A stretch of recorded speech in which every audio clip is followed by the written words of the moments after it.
There we go. Always got to remember to unmute in Rumble Studio. What's going on, guys? Welcome to our first Monday Night Mayhem of 2025. I hope everybody is doing well, and I hope you can hear me now that I have unmuted, like a tard. But super excited for tonight. I've got an amazing panel. Got one gentleman who, hey, chat's getting excited. Cool. Got one gentleman who won't be here with us tonight. That's okay. I'm going to go ahead and bring on the crew. So, guys, if you will go ahead and unmute yourselves. I know I've got Brian with us. I don't see him right now. May need to turn his camera and mic. There we go. Camera's on. Can you hear us this time, Brian? All right. Unmute yourself and you will be good, sir. All right. There we go. There we go. Now we cooking. All right. So I'll go, what is that? Clockwise, counterclockwise. I went to public school. All right. So we're going to start right here from Lou's Views podcast and hopefully her own channel here very soon. We got Gina, and then on down diagonal from me is the fine fellow in the fedora down there, the front porch conservative, Brian Tribbett. And just below me, a good friend who's been on my channel, I think twice now. I've only been on his once, but he's been on mine twice. Jacob Airy from Studio Jake Media. So what's up, guys? Super glad to have y'all here. Thanks for having us. Yeah, man. Wow. Hey, everybody in the chat. I want to say hey to y'all. You guys are flooding in here. Thank you, Handy, for the raid. Always appreciate that and appreciate your crowd. Yeah, will do, Sean. Appreciate that, bud. Hey, KT. So today's a fun day. Today's January 6th. We won't have a lack of things to talk about, but before we get going, let's play a little game of going around the clock here, and everybody just kind of introduce yourself and what you do, because I kind of mention your name or where you're from, Gina, or whatever. But what do you do? Who are you? Well, right now I'm Casper. You said it was going to happen. I knew it was going to happen. My light likes to play. But I'm Gina. How you guys doing? I started off on Lou's Views podcast. Hopefully getting ready to branch off on my own and start my own channel. I need a little, kick in the bum because it is intimidating, but it's going to happen. It's definitely going to happen. I am a stay-at-home mom to 3 beautiful children, one who's going to be 20, one who's going to be 14, and one who's going to be 11. So it is a fun-filled, all over the place of elementary school to high school to their first job. So I am in the thick of it in every age group right now. That's awesome. Mr. Brian. Good evening, sir. How are you doing? Just blessed and highly favored, man. I get to hang out with you awesome people tonight. Oh man, you just I'll send you the check later. No, for my part, my name is Brian Trippett. I am known in social media as the Front Porch Conservative. I've got a channel on Rumble, and I also have one on YouTube, and I just rebranded the YouTube channel. We're calling it Talking on the Porch. Okay. And I'm trying, at the suggestion of one of my listeners, because she said to me, Brian, I love you, but dude, you got that conservative thing in there, and YouTube kind of gonna, they're gonna. So at her suggestion, I rebranded, and it's now known as Talking on the Front Porch. Okay. And I do videos, I do live streams, interviews when I'm able to book guests, which actually, speaking of guests, that crazy Canadian Sean from Third Railify is coming on my channel this Thursday night at 10 o'clock. No way. Yay! Yeah, awesome. All right. Yeah. And hopefully one more guest, which I'm trying to get confirmation if she'll be able to attend. Given what happened in the Great North today, I thought getting that mad Canadian's views on Fidel Trudeau's resignation, Justin Trudeau's resignation, might be pretty good. And aside from that, it's 2025. I pick it up to another gear and move it on down the line. So looking forward to being here tonight for the first Monday Night Mayhem in 2025. And love you guys. And, let's party. Yeah, absolutely. Absolutely. All right. Big Jake. So I'm Jacob Airy. I'm the host of the Studio Jake vidcast, which is on YouTube and here on Rumble. You can find me both places. I'm also on X, and that's just Real Jacob Airy.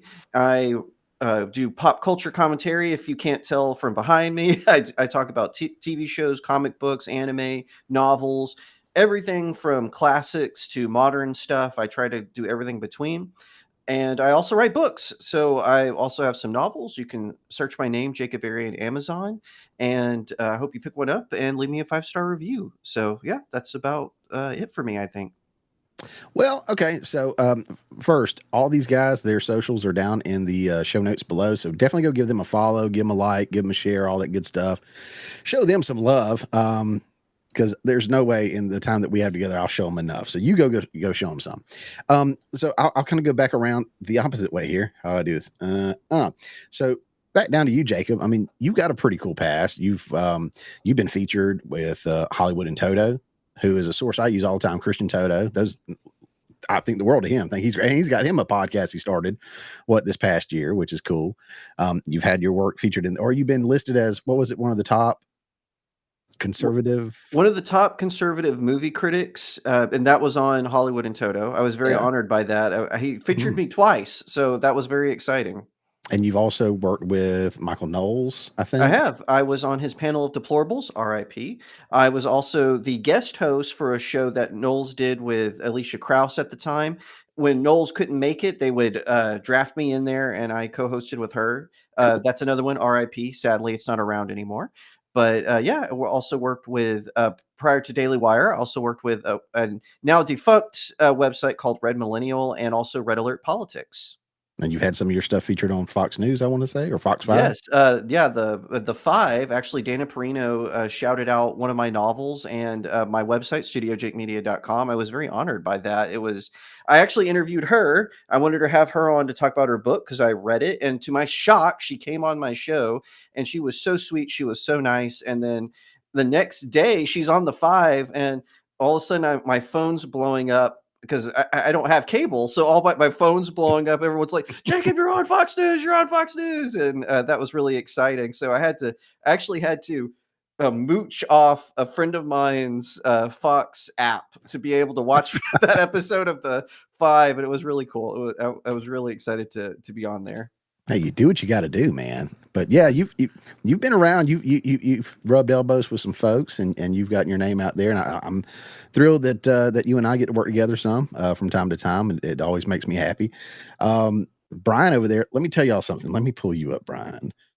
Brian, the Front Porch Conservative, which is no longer the Front Porch Conservative after I made the thumbnail. Thanks, Brian. Now the name is still the same. The channel name has changed. So gotcha. You can still refer to me as the Front Porch Conservative, but just as far as the channel is concerned, that's all that's done. That's all. Gotcha. Talking on the front porch, not chatting, but talking on the front porch. Right. Has 978 subs on YouTube. So I don't know how many people are watching this on YouTube right now. I don't have a huge viewership on YouTube like I do on Rumble, but guys, if you have a YouTube account, my boy down there is 22 subs away. If my public schooling math is right, 22 subs away from being at 1,000 subs. I think we can help him out. Christy's over there on YouTube. Christy, glad you're over there. Go get my boy a sub if you hadn't already. Front Porch Conservative, talking on the front porch. Links are in the show notes. Give my boy a sub. Anybody else? If you have a YouTube account, go make his day. Let's get him to 1,000. It's not that hard. 22 people. And we got 48 people. We had 60 a second ago. Plenty of people watching. Go give him some love. And I'm not too far away from 1,000. I'm further away than he is. I got about 122 or so to go. But still, go check him out. But this guy down here, one, he's super close to hitting 1,000 subs, and two, it's his Southern charm, his fedora fineness, or whatever it is. He manages to get some amazing guests. So he already said he was going to get Sean from Third Relify, who I think is an amazing human being. Oh, absolutely. But you've had Gothics on, and I love her. I think she's great. And I can't think of all of them. I wish I would have wrote them all down. I'm a little behind, guys. My little girl is sick again, and I had to take her to the doctor again. And I still wasn't pleased with the findings again, but we'll do what we do, and let's see if she gets better. So a little delayed on that one, but you've had some amazing guests on your show. I've had Gothics. I've had Carrie Smith. I've had Chrissy Mayer. I've had from the world of journalism, John Cass, who used to be a writer at the Chicago Tribune, Christian Watson. We've done Daniel R. Street, who's an attorney out of Louisiana, who is the unofficial lawyer of the Electronic Front Porch. He just doesn't know it yet. And whenever we need a legal ruling or something legal happens, it's like usually I'm like, hey, Daniel, can you come on the channel? He's like, yeah, sure, man. We want to do it. He sat in with me during Supreme Court hearings that we have listened in on, which for people who don't know, if there's ever a Supreme Court case you're interested in, the Supreme Court they have a live stream service. You can literally listen in while they're giving the oral arguments and the justices are asking questions, which is a really cool feature. So we've done some of those. We did election night coverage. Chris was part of that. We do all kinds of things on the channel. My basic philosophy is if it's interesting to me, I'm going to talk about it. It might be politics. It might be pop culture. It might be movies. It might be music. It might be whatever, but if it interests me, I want to talk about it. Yeah. And hopefully we can make it interesting enough that everybody, wants to become part of the channel and, enjoy it and become a member of it and, be a member of Fedora Nation. Fedora Nation. Like it. Yeah. Cool. And now let's see, you are at 980 subs. So we've gone up a couple. We're getting there, y'all. Let's keep it going. Right. That's right. And then Gina, you started out as a moderator, then you became a co-host. Now y'all are doing spaces, and Sean has basically adopted you and pulled you into our little family. And you are in high demand to be in people's shows. And hopefully this encourages her to start her own channel. Sean and I were talking about that earlier. So Sean said he's going to take me kicking and screaming, and it's going to happen. So sometimes you have to, and these guys all will attest to it. And so will I. You just got to do it. Yeah, just do it. True. And you've got a better setup than most people do when they get started. I know. You already got it may be a webcam built in, whatever, but you got a webcam. I can see you nice and clear, and you got the audio, you got the headphones. Some people just have the cell phone out, flip phone back in the day, maybe, get to it. You can do it. I know. You got our support, girl. It is truly satisfying. Because, and we're probably going to wind up talking about it in some form or another tonight, but I truly do agree with Elon Musk. We are the media now. Oh yeah. It might make modern, old school journalists crazy, and it probably does. But then again, they destroy their credibility. It's now on us.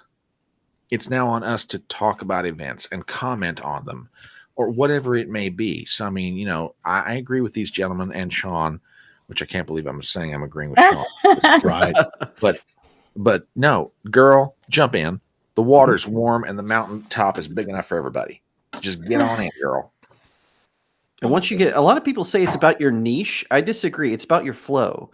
You get in a good flow, you can talk about anything. That's because everyone would tell me, "Oh, Jacob, your topics are too broad because you talk about faith and pop culture and politics." And it's true, I kind of land more on the pop culture, but that's just because I've always been on that angle. But once I got into the flow of how I do the work, then I noticed I got a response no matter what I talked about. So I always tell people, like, if you want to not just be exclusively politics or not just be exclusively pop culture, go for it. Get in your flow. And because your viewers will identify with your flow. So yeah, that's something I would go for. Thank you. All the wonderful advice. I'm going to have to replay it and watch it and write it all down. Oh yeah, you got cheerleaders here. Or the other way, just it's a simple phrase, and I have to thank Eric July for this because, I've said there's three people. Yeah, there's three different people who kind of inspired me to get into this: Gary Beekler, aka Nerdrotic, Chrissy Mayer, and the third one was Eric July, aka Young Ripa. And Eric has a wonderful phrase: "Get in where you fit in." So, if you got something that's burning on the brain, girl, start your channel and just go there and just let it kind of percolate and broaden out. And it's kind of like leavened bread. It'll rise as it needs to, but just jump on in. You guys are so amazing. The support is great. So I'll say that too. Something that I did in 2024, kind of at the end. So I started my channel. I kind of tiptoed in it a few years ago, I guess, and I got out because my little girl was playing soccer, and I didn't know what I was doing. I didn't know how to manage my time right. Life was really hectic. We were filming a lot right then, so now we hadn't filmed a lot lately. Now we've slowed down on our filming and focused on the projects to make them bigger. I'm finishing editing our latest short film, and I'm in the process of writing our first feature-length film right now. So that's a very slow process. I want to take my time. I'm doing a lot of research because I'm creating depth to the characters, and some of those are based off of, true events. It's not necessarily a true story, but you want to make it as real as you can. So, I got the time now. So I've been able to do this since February 2nd of this past year is when I launched it. And so 1 month away from hitting the 1 year on rolling with this. What I have done, or I guess my growth went from me pre-recording videos and putting them out there. Then I started finding like, oh, there's a cool guy. I can go follow him. And, maybe one day I'll network with that guy. And that guy may have been, Sean from Third Relify, because we were both, pimping out some coffee brand coffee. And so I was like, hey, he's got a cool channel. Let me holler at that guy. Now I co-host his Saturday night live streams, and we're bros. I mean, like bros. And to the point that he's looked up my house on Google Maps and gives me a hard time about my mailbox. My mailbox is perfectly normal, by the way. It's a brick mailbox, and on top of it, it looks like concrete, it's plaster or whatever, but it's like puppy dogs. It's like one mama dog and two little pups, and he's like, it's a weird looking mailbox. I'm like, no, it's not. You're just Canadian. So Thank you. I think that's the problem, honestly. Jeez. All right. I can't wait for him to light up. There we go. That's better than my mailbox right now, because mine got taken out by the plow the last storm. So there's a pole and a mailbox on the ground next to it. Jeez.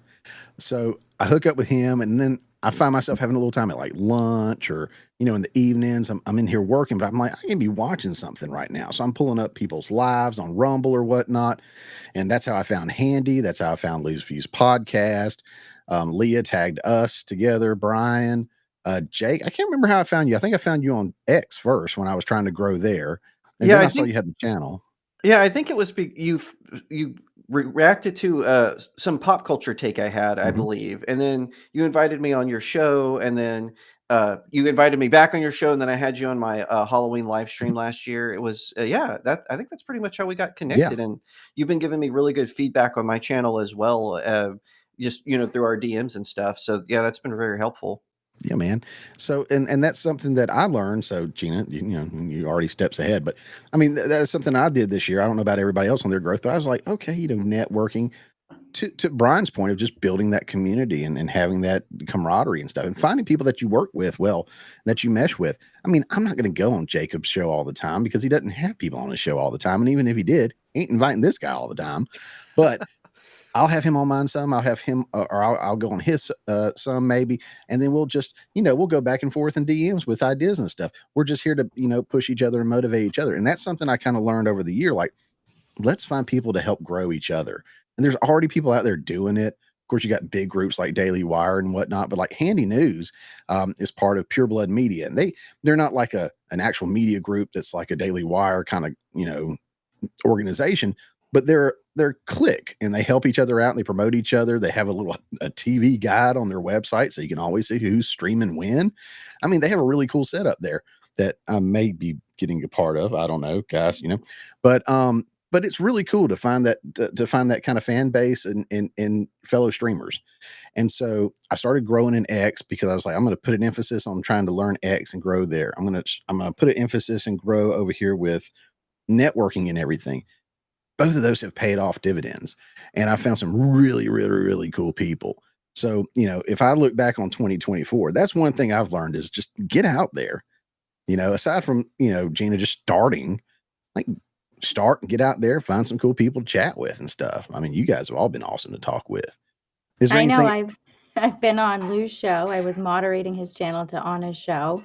Right. And then I went on Sean's show, Handy's show, and then Robert actually asked me to come on one day.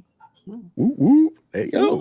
Yeah. So And I honestly think that's the future. It's going to be like these loose, I don't want to say loose, but just more friendly connections as opposed to like we're under a big, corporation. It's going to be more like, oh yeah, I'm with, kind of like what C.S. Lewis and J.R.R. Tolkien had with the Inklings, right? They weren't officially a club or an organization or a corporation. It was just a group of fantasy writers that got together on the weekends at I believe it was a tea house, right? They would all have tea together, something like that, and they would meet and they would critique each other's works. And then what even more funny, sometimes they would publish their critiques of that person's work.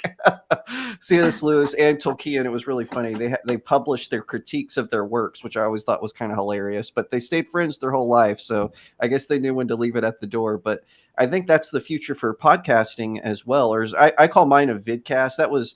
That's an old fad because everyone got tired of saying vlog, so it switched to vidcast. But then everything just turned into podcast. But I was like, you know what? I like vidcast. I'm just going to stick with it because I don't have an audio only option. So that's why it's so funny. People say, "Oh, you're so 2018." I'm like, I know, but I just like it better, so I just go with it.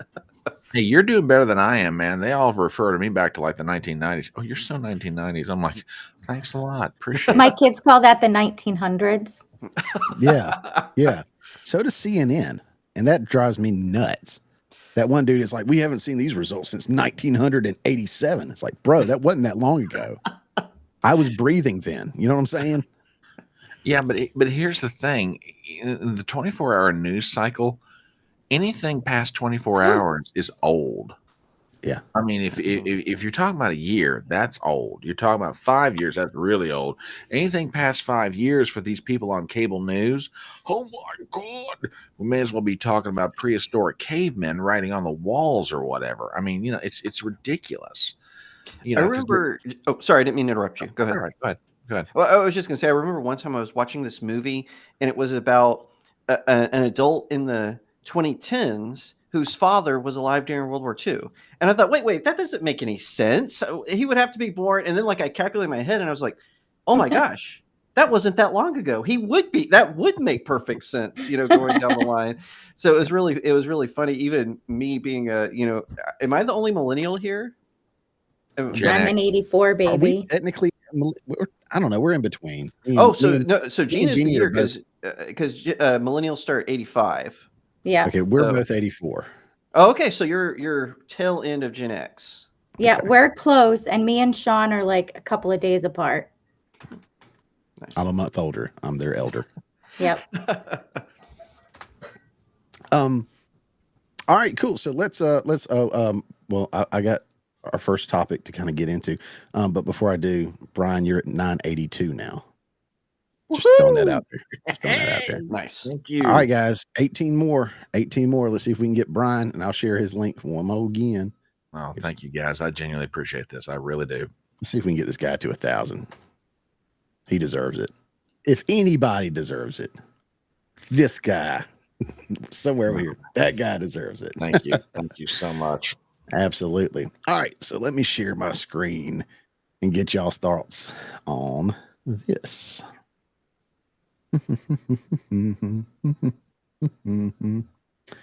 What am I sharing first? Let's go with. Yeah.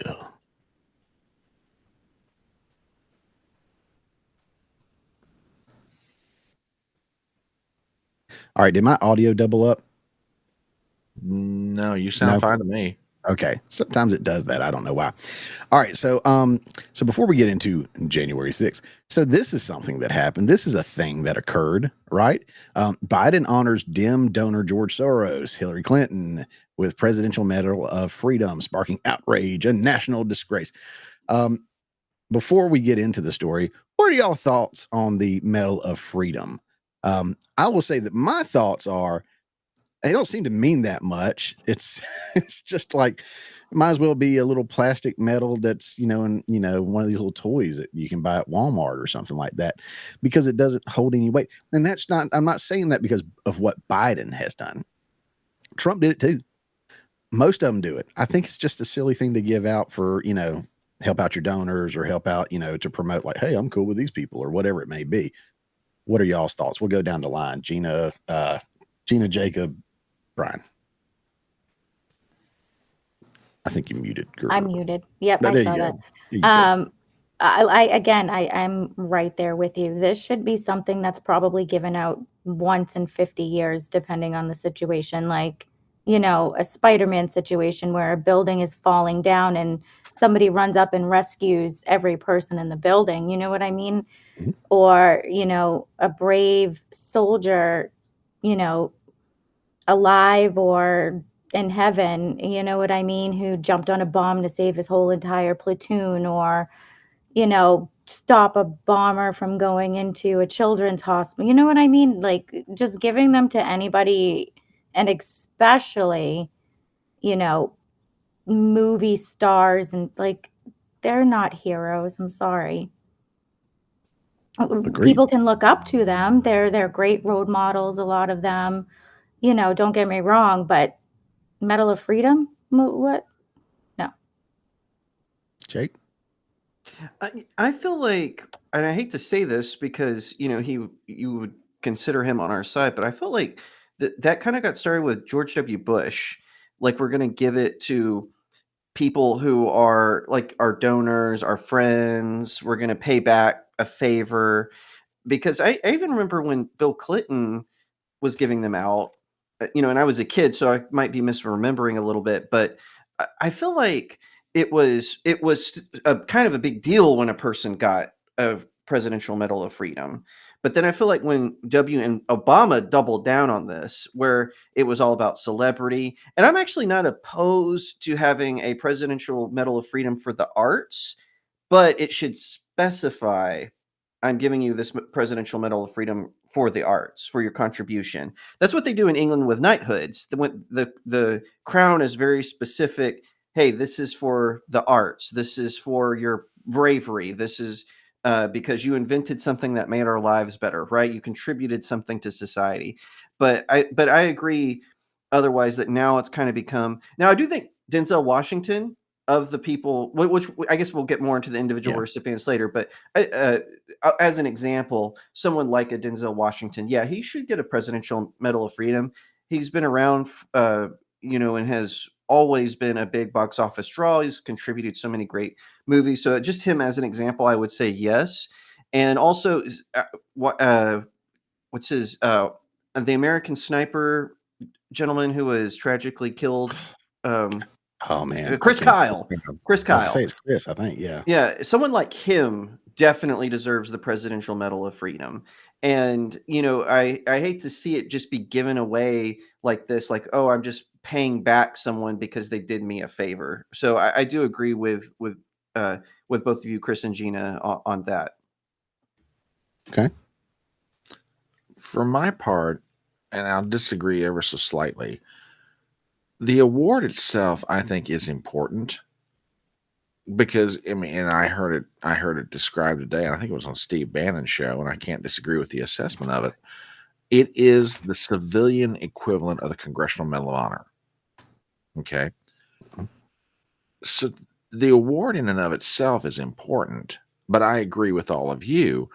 It's been passed around like, candy at a grocery store. It's like, what's the point now? Now, I think the thing that makes it even worse, and all presidents have abused this in the past 30 years or so, going all the way back to Clinton, if you get right down to it. So I don't disagree with that. But I think what makes this set of awards worse than anything else are the people that it's given to. Okay, why in the name of God are we giving Hillary Clinton a Presidential Medal of Freedom? Now, don't get me wrong. She has been a United States Senator. She's been a First Lady. She's been a Secretary of State, which, as far as I'm concerned, for her actions during Secretary of State, she should have been in prison, especially given Benghazi, but lay that aside. So she's been all these things. But laying all that aside, what significant contribution has she made to the American people over the course of her public life that justifies giving her a Presidential Medal of Freedom? Now, that one would have been bad enough. You could say, yeah, Then you turn around and you hand it to George Soros, a man who is just patently evil. I'm sorry. I'm not going to sugarcoat it. That man is evil. That man has used currency manipulation to take down, ruin people's lives around the world and enrich himself doing it. The man does not share any values with the American people. He has worked actively to undermine the values of the American people. He's helped elect prosecutors all around this country who don't prosecute crime and let criminals run amok. And now the president of the United States is giving this criminal, and that's just what he is, let's call it like it is, he's a criminal. We're going to give him a Presidential Medal of Freedom. I think that's what galls the most. I mean, to Denzel Washington, I don't disagree with you. Frankly, I think if he's not already a member of the Kennedy Center Honors, he ought to be. Because that contribution in the arts, that award makes sense for a Denzel Washington. And again, I'm not necessarily saying you don't give Denzel Washington a Presidential Medal of Freedom. Hell, you're giving it to everybody else. So you may as well go ahead and give it to him. But it's this round of recipients, especially Clinton, but even more so Soros, is just absolutely insulting, not just to the people who previously have been given the award, but just to the American people in general. I mean, in George Soros, you have a man who has absolutely made the lives of the American people over the past, 20, 25 years, absolutely miserable. And because he's made everybody so miserable, we're going to give him an award for it. Okay, if North Korea wants to give him an award, fine. If, name the country that doesn't like the United States. If they want to give him an award, fine. But the very people who have been most injured by this guy, their president is turning around and giving this bottom-feeding scumsucker an award. That's just, I don't think the New York Post's headline states it strong enough. It's just galling on so many levels. I agree with most all of that. We'll go through it a little bit and look at who and I just realized, guys, and I do apologize, chat. There are 4 people on the screen and there are 5 people on the flyer. So I failed to mention that Lou, what's his last name, Gina? You're muted. Bazada. Lou Bazada. Yeah, that one. Lou. I do that at work. I got Kim on the phone. Y'all want to talk to her? But yeah. So Lou is not with us. Him and his wife, they have like some delivery kind of driving stuff. Basically, they're the middleman for somebody else, and they make money, which is really, really cool. And Robert from the Washcast does the same thing. They don't make the stuff. They don't sell the stuff. They're the middleman. Hey, I think that's great. Why not? But apparently, the weather and everything like that, he couldn't make it. He didn't have to drive to the studio, but I think got a lot going on to get that in order. He said he may pop in the chat, so if you do, hey Lou. But yeah, just want to explain that to you guys watching, because y'all might go like, this ain't the right math. So I apologize for just now thinking about it. I was just so excited. Let me share this again, and we'll go through it. Like I say, I'm going to share the whole window so we can just go from tab to tab, because that's the smart thing to do. All right, mucho's better. All right, so let's see. So yada yada yada, talked about that. Who they give it to? I think it's got the list. I'm on the wrong one. All your tabs up there look like my brain sometimes. Your brain is somewhat organized. Okay, we'll just go through it like this. All right. President Biden bestowed woke, Democratic, and I like the way the New York Post worded it. It's just wonderful. President Biden bestowed woke, Democratic mega donors George Soros with a Presidential Medal of Freedom on Saturday, outraging critics who ripped the selection as a national disgrace. Soros 95 was among 19 people chosen to receive the nation's highest civilian honor at the White House, a group that included YouTube frontman Bono, actor Denzel Washington, which his first name is actually pronounced Denzel, if you ever listen to him, and former Senator Hillary Clinton, who also was panned as a recipient for obvious reasons that we talked about.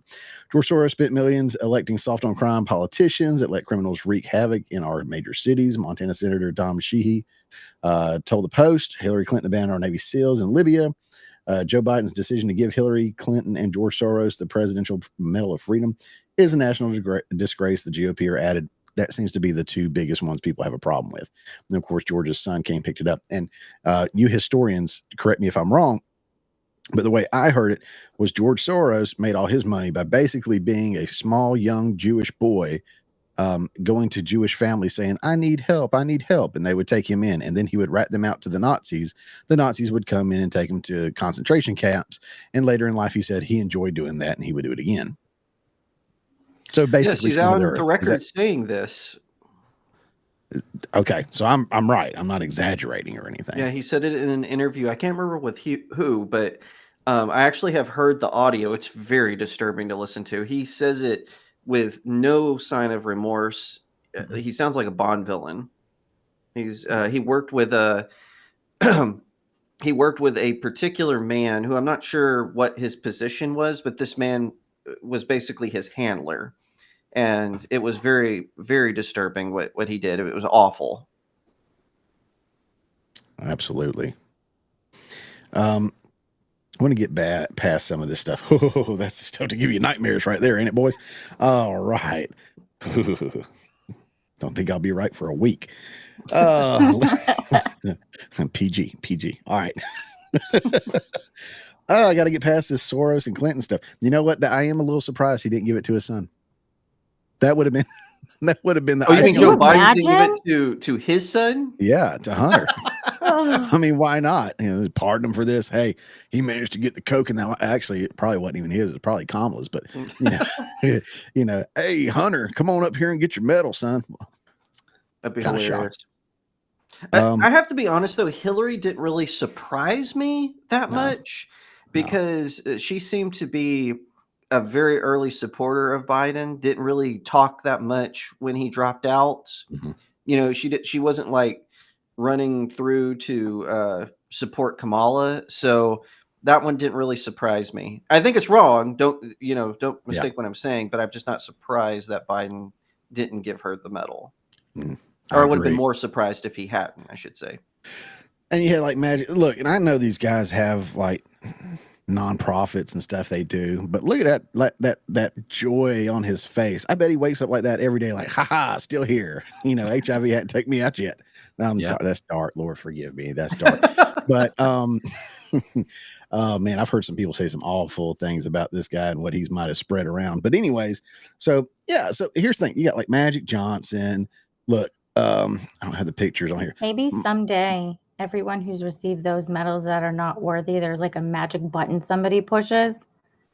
Like the beepers. And they just power them all off. Yeah, like the pagers, yeah. Look, but not so unalive. Yeah. Look, Ralph Lauren's a fashion designer.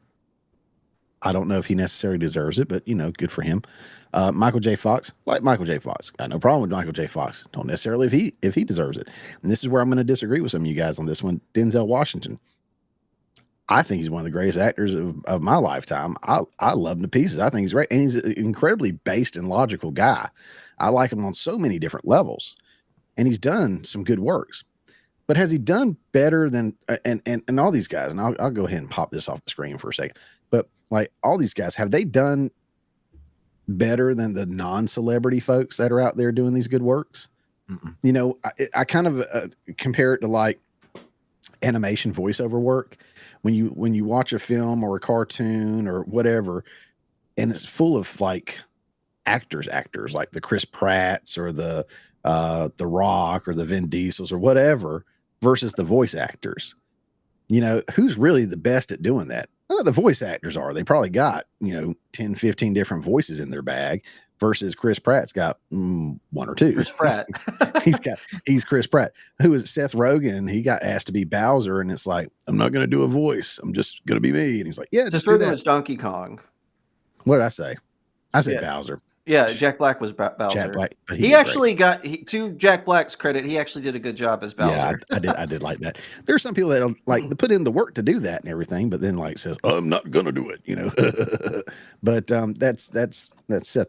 So yeah, it's like that. So the celebrities are getting these awards, and don't they have enough already? To be fair, but but it's the people that are out there that are the silent workers that are forming these nonprofits and literally out on the streets every day, feeding the people, helping the people, clothing the people that are out there. To me, there's enough of those that deserved them more than the celebrities. And again, got no problem with these guys as far as like the Denzels or the Michael J. Foxes or whomever. Keanu Reeves. Yeah, but there's people a little more deserving, I think, of it. And it's just become more of a show. Kind of like, and here's the thing, and this sucks. This sucks because I'm a filmmaker and I should be super excited about the Oscars and the Golden Globes and, all that jazz. Like, oh, look, the award shows, the finest night in television to award the art. No, it's just garbage. They just give it to whoever is hot at the moment or whoever they feel like, has paid the most for the awards or what.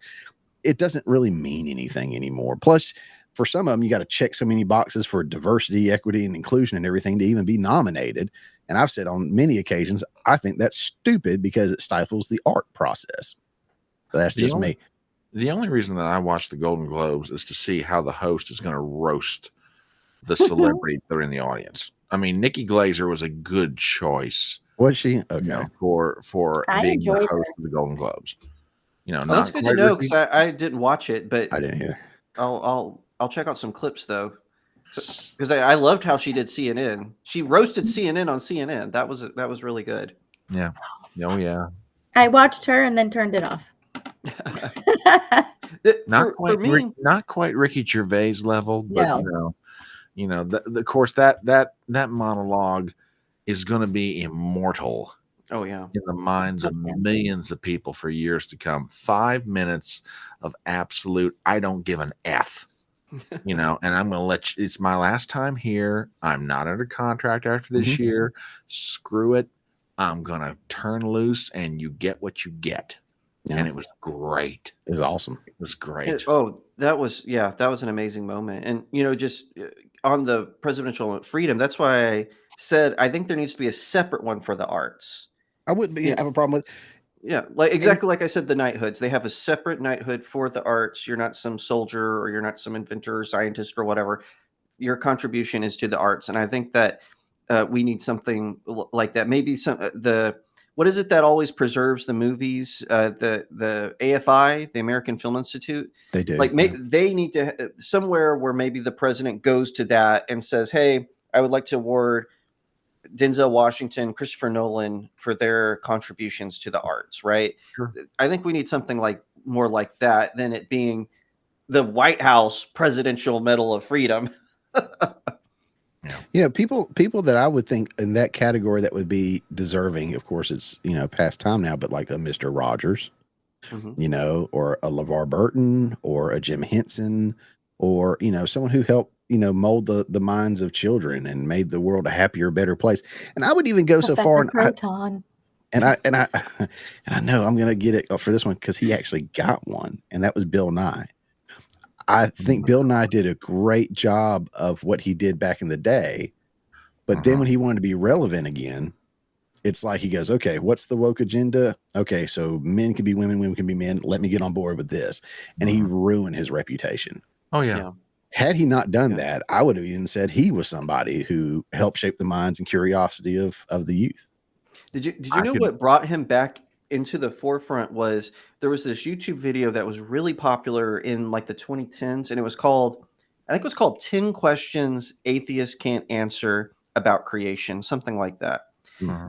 And so Bill Nye did a response video where he proceeded to not answer the questions, but called the video Bill Nye Answers the 10 Questions That Atheists Can't Answer About Creation. He proceeds to not answer them, but that was kind of when all of a sudden he was back on TV again. He's being interviewed about environmental issues and all of that. And like you said, he totally ruined his reputation, especially when his old show got uploaded to Netflix. And they did an episode where they talked about sex and gender, and they erased everything about, they cut every scene that made it specifically you're a boy or a girl and there's no other way. And that was really, I think that really hurt his reputation. And then of course he did his new show, which was awful. that notice he kind of went silent after the news show because it was so. Even other scientists were like, "This isn't scientific." Well, Were I you gonna mean, say something, Brian? talking about somebody who's made a contribution. What about the composer John Williams? Oh You're yeah. talking about what 50 years, 50 plus years of music that anybody right now could think of one tune, one movie theme, one whatever, and it traces back to John Williams. I mean, if anybody deserves the Presidential Medal of Freedom for contributions to the American society, give it to John Williams if he hasn't earned it already. Yeah, I agree. John Williams is about to come into play in just a second. So I've got some other guys. I don't know if you've heard of these other awards that were given and not publicized. So so first up, you had Biden honors Kamala Harris with the Presidential Medal of Participation. So she got her little participation That medal. would be for the win. And then also, and this is where John Williams kind of comes into play here. Today, Emperor Palpatine, aka Darth Sidious, Lord of the Sith, Supreme Chancellor of the Galactic Republic, and former Senator of Naboo, receives the Presidential Medal of Freedom from President Joe Biden. Well played. Likewise, Joe Biden awards Darth Vader with the Presidential Medal of Honor. And for those of you that don't know what they did, they actually did really good. They completely eradicated hunger on the planet of Alderaan. We actually have footage of that. How did you do all that?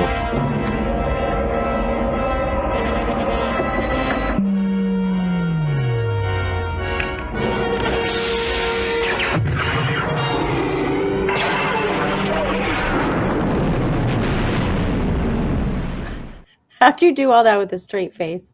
Boom. I don't know. So yeah, there's no more mouths to feed on Alderaan. Good job, guys. So I'm before we go into the next one, thank you, Brian. I worked really hard on that one. You did a good job. Before we go into the next next little topic here, something that Brian does I think is great. And then I was on a channel called I think it's called Dara Chat. It's Dara Muth has a channel, and I was on there, and he does it too, Brian. And I think it's great because not everybody hangs around to the end of the show when everybody promotes their channels and whatnot. So so it's almost the top of the hour, and we'll go around and give everybody a chance to promote their channels real quick before we move on. So Gina, who's going to start a channel, but where are you at now? What are you doing now? Where are you at on X? Plug yourself, girl. So right now, you can see right in my name right there. You can find me on X. I am SHRTY7081. That's Shorty without the O because I'm under 5 feet.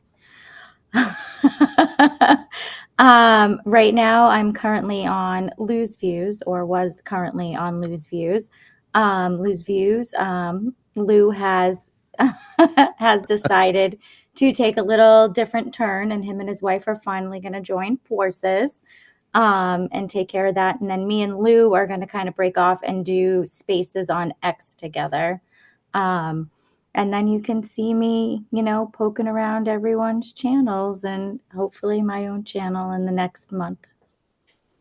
There you go. So definitely follow her on X because she'll post all that stuff there. She does a fantastic job of promoting not just anything she's involved with, but everybody else too. Love her to death. She does a phenomenal job with all that. Mr. Brian. Well, you can find me on Rumble at the Front Porch Conservative. You can also find me on YouTube at a channel that's been rebranded called Talking on the Front Porch. We are now, oh my goodness, we're now up to 985. Woo! Nice. We are knocking on the door, baby. Knocking on the door. I do videos, I do live streams, I do interviews, I do whatever interests me, and hopefully it's interesting enough that people want to hang around and talk about it and make contributions and become part of this wonderful little community I got going. So if you're not a subscriber to my channel, I would greatly appreciate it.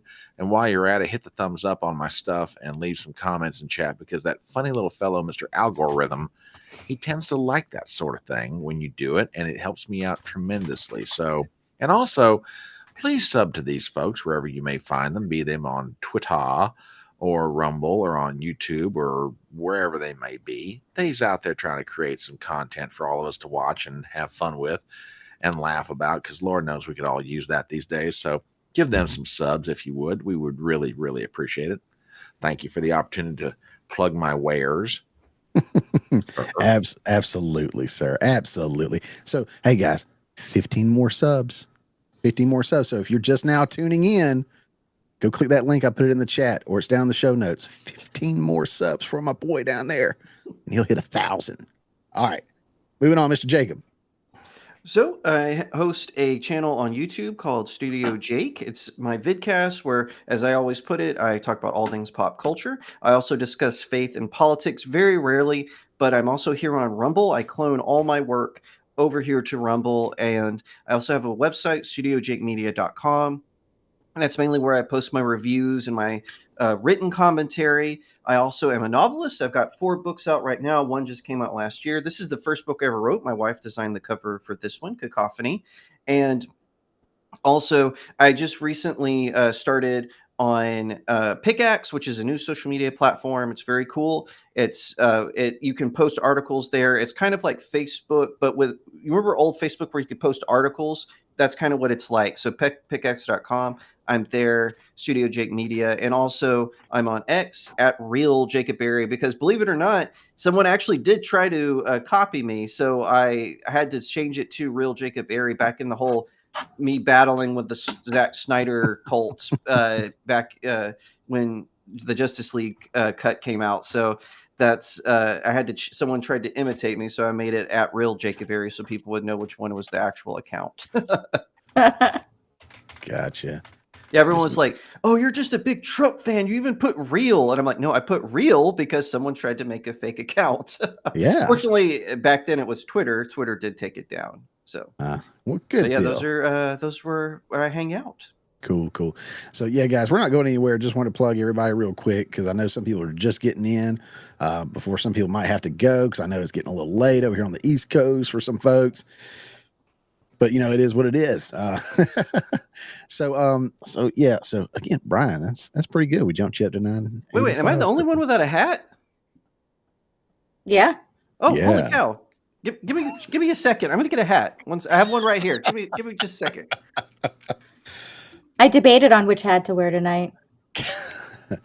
And for anyone who hasn't noticed, and for my esteemed guest here, if you happen to go to the Rumble chat and you click on the little emoji, little smiley face little thing down there for the emojis, you are emojis on there as an option.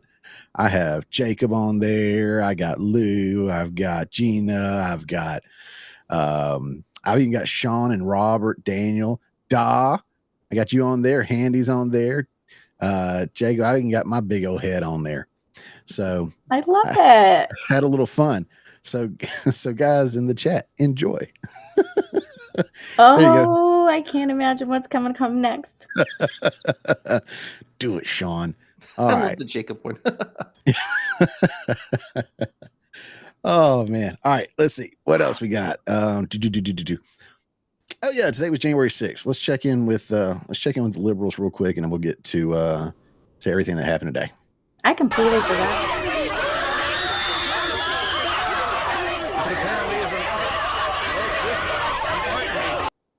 Okay, so that's them. And this is us. Yay. What were you saying, Gina? I do that all the time. It's so bad. I forgot it was January 6th until my buddy Frankie sent me a happy January 6th little meme. And I was like, oh, yeah.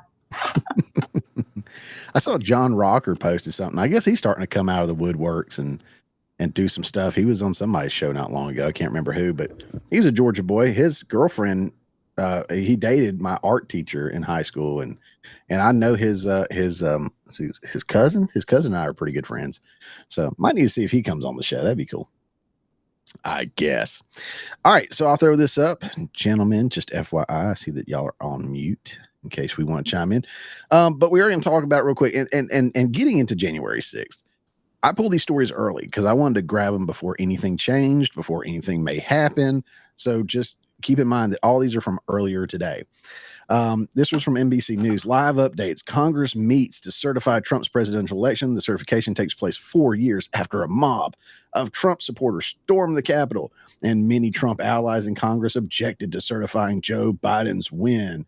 And it goes on and has some bullet points here. As Congress meets to certify the results of the 2024 election, it and the country at large are still enduring the physical scars and emotional trauma on the 4th anniversary of the attack on the Capitol by Trump supporters. All right. So there's one. CNN. Congress to certify Trump's election win on January 6th riot anniversary. What we're covering, it talks about the riots and everything. So riots, everything, riot, all ahead of everything, right? Boom, boom, boom. AP News. Congress is ready to certify Trump's election win, but his January 6th legacy hangs over the day. Remember, January 6th, evil, awful, terrible. All right, keep that in mind. Like a bad girlfriend who keeps bringing up the past. You said it. Sorry. You ain't wrong. You ain't wrong. I ain't wrong. Hey, look at you, Da. Thank you for being a monthly supporter. And guys, y'all can support. Y'all can gift away those little subs or whatever they are down there, and feel free to rumble rant if you want to. I'm not planning on reading any ads tonight. We're gonna run through this. We got too many awesome people here. So, but thank you, Da. You're awesome, and I hope you're feeling better. Let's see. I already read that one. Next up, Congress set to certify Trump's electoral college victory over Harris. Congress is set to convene Monday to count electoral college votes, certify president, blah, blah, blah, blah, blah. Harris in her constitutional role, blah, blah, blah, blah. I pulled this one for a reason. Maybe it changed. Blah, blah, blah, blah, blah. Yeah, I think they might have changed something on here. Yeah, I think they might have changed something on here. 11:25 is when it was updated this morning. I can't remember when I pulled it. Is that it? It comes 4 years after a violent mob of Trump supporters stormed the Capitol. There you go. I'm not good at reading. Like I said, public school, Georgia. All right, and then this was on whatever channel this is, ABC 7. Bob Iger. Can y'all hear that? I probably can't hear that, can you? Can I hear? No. Let's see if I can share it this way to hear, because Rumble Studio is weird like that. I think this is where I have to mute myself. Today, Congress is set to certify Donald Trump's victory in the presidential election. Vice President Kamala Harris, in her capacity as Senate President, will certify her own loss, one of her last official acts. It comes on the anniversary of the January 6th attack on the Capitol. 4 years ago, then President Trump urged supporters to head to the Capitol to protest Congress's certification of Joe Biden's victory. Keep in mind what she just said. No, it's what she didn't say. Right. That's exactly. Keep in mind what she said, what she didn't say. Right. Trump has promised to pardon some of the January 6th defendants during his first hours in office. Overnight, the U.S. Attorney's Office revealed it's evaluating whether to bring charges in roughly 200 new cases. Nearly 1,600 people have faced charges so far. Meanwhile, President Biden reflected on the end of his political career. Yeah, we don't care about that. All right. So we heard how all that started. And yeah, I mean, just January 6th. Remember January 6th, 2021, right? 2021. It's the anniversary of that. That's what matters right here. No, the blowout's what mattered. Trump blew her off the map. We got more coverage than Verizon does. Have you seen it? It's awesome. So yeah, no. Everything they can do to keep that pumped up, because again, I think that's the only thing people ever tuned in for him after Trump got elected, was bashing Trump, talking about that. But yes, Brian was right. It wasn't what she said, it's what she didn't say. He said peacefully and patriotically, and we didn't go into depth, but we did have the shaman on our show on Third Relify Saturday night. So cool. Mm-hmm. He's something else. Like the way his mind works and everything he talked about, definitely shamany, I never followed him before. Mm-hmm. I only knew his face. I only saw what I saw in the mainstream media or, because I never really, I know it was a setup. So I never really dug deep into individual people, but he is not what I expected. He's a lot cooler than I expected. I thought he was some political, like stuck up. I don't know what I was expecting, but it was not what I was expecting, and I loved every minute of it. Mm-hmm. Now, I'll give a piece of advice to the incoming Trump administration and the conservative movement in general.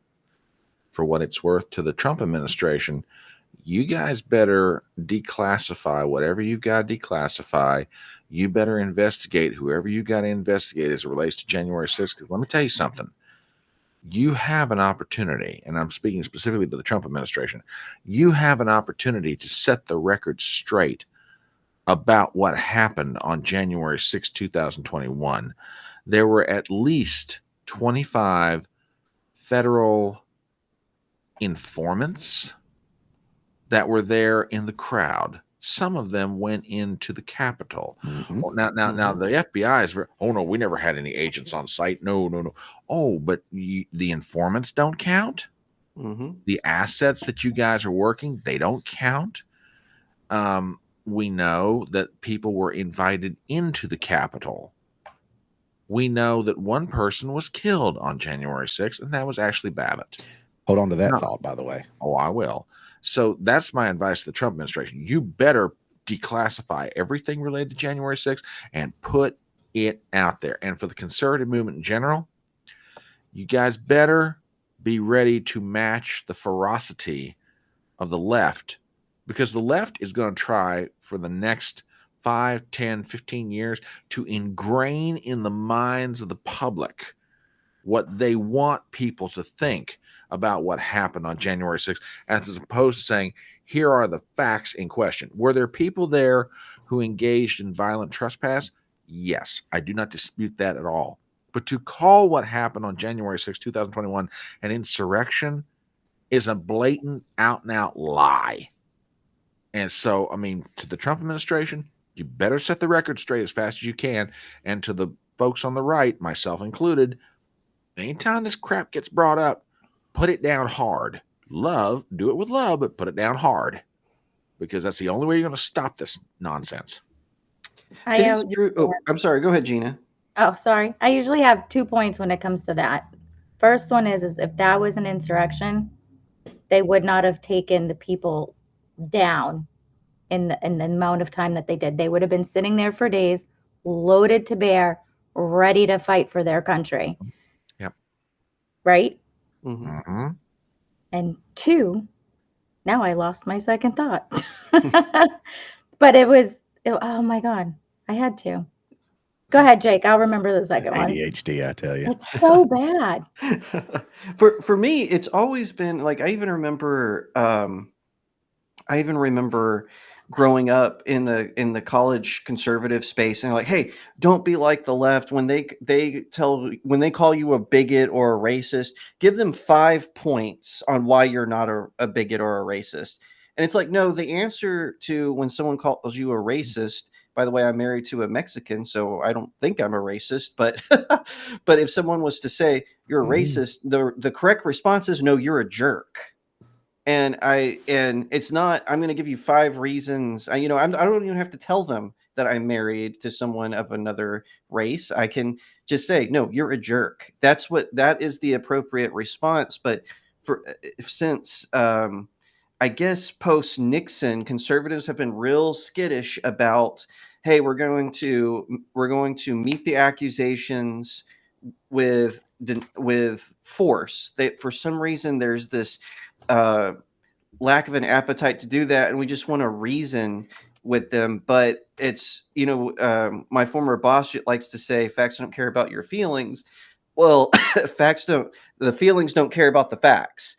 So you sometimes you have to match their energy in a way to tell, and I'm not saying, I'm not saying be violent or falsely accuse them of anything, but the correct response to you're a bigot, you're a racist, or you're an insurrectionist is, no, you're a jerk, and I don't appreciate that. And just as forceful as they are, because I've noticed that they tend to respect that, even when you they don't like it, but they tend to, whenever I'm in a debate with someone who's a leftist, because I work in the pro-life movement, I've had some very angry pro-choicers approach me, at our rallies, and I can tell you the fastest way to shut them down is when they come to you, they just say you're you're pro-birth, you're not pro-life. So no, how one of the things I always say is, how's that mutually exclusive? Yes, of course I'm pro-birth because I want the baby to be born. That's not, you're not insulting me. You just got to match them on that level. It's because niceness isn't work. Kindness and goodness works. Niceness does not, for some reason. Sometimes you've got to be, and sometimes you have to hit them with a righteous anger against their ferociousness. So, Gina, I'll let you. I'll toss it back to you for your second point. Well, we need you in Boston to counterpart the abortion people, because it is nasty up here. And the second thought that I had is, one, nobody was charged with an insurrection. No, Nope. not even Trump. Yep. None of them. So there was none. It's like, and I don't understand, like, and I say, you can come back with all you want, but in the courts, that's what you're saying. Well, the court did this and the court did that and the courts arrested them and they charged them. Yeah, but show me where it says for insurrection. Yeah. 0 places, people. 0, because it Illegal wasn't. parading is what one guy got charged with. I Not knew. insurrection. I heard about a Colorado grandmother in her early 70s who was at January 6th. She walked into the building for 10 minutes. 10 minutes. That's it. She spoke with a security guard. She committed no violence. She committed no destruction, no vandalism, no nothing. She was in for 10 minutes, walked out, started praying. The feds found her, had no prior criminal record, nothing, and they sentenced her to 18 months in jail Disgusting. for walking into the Capitol for 10 minutes. Was she committing trespass? Okay, yes, technically speaking, she is committing trespass. But if the door's open, how do you know you're The door's trespassing? It's the open, and she Capitol. walked in. It's the people's building. Exactly. But I mean, it boggles the mind. And to go to something else that Jake brought up, the late Lee Atwater, the legendary chairman of the Republican Party back in the late 80s and the early 90s, talking about how you respond to something, he had a very simple rule. You respond to something fast, powerfully, and with enough force to kill it, and you do it within 24 hours.